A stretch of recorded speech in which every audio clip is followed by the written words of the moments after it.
une trentaine de dates en quelques semaines.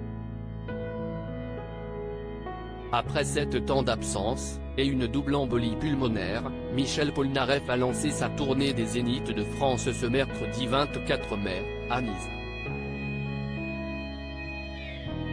Pour ce retour sur scène, sa femme Daniela n'était jamais bien loin de lui, comme le rapporte Le Figaro. En revanche, le fils du chanteur mythique des années 80 n'était pas présent, puisqu'il était à l'école aux États-Unis, comme l'avait confié Michel Polnareff, plus tôt dans la journée, sur les ondes de RTL.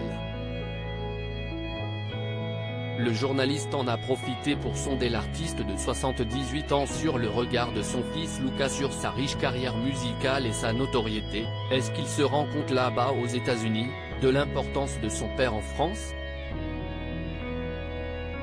Je suppose, a répondu Michel Polnareff. Avant d'apporter une précision, quand il s'éloigne de Roblox et de The Upper Love The Five. L'interprète Goodbye Marilou révélant ainsi que son fils de 12 ans appréciait déjà passer du temps devant les jeux vidéo.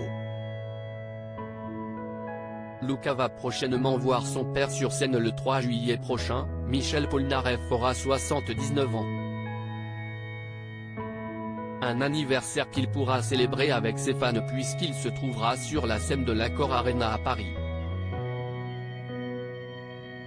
Ce jour-là, il est également prévu qu'il soit entouré de ses proches, et notamment de son fils Luca déjà tout excité de voir son père se produire sur scène. Si est-il vraiment prévu qu'il soit là, notamment pour mon anniversaire, avec sa mère Daniela, a précisé Michel Polnareff sur RTL, ce mercredi 24 mai.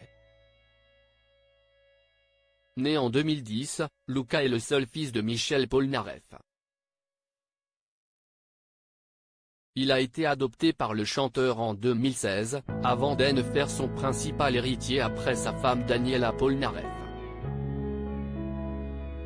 Et pour cause, en 2011, à la suite d'un test de paternité, l'artiste a découvert que Luca avait été conçu avec le sperme d'un donneur anonyme. Une nouvelle qui lui a causé un immense chagrin, mais qui n'a en rien entravé l'amour qu'il porte à son fils. Entre nous, c'est une histoire assez extraordinaire, presque biblique, affirma Michel Polnareff dans Le Parisien en 2021. Crédit photo, Christophe Clovis.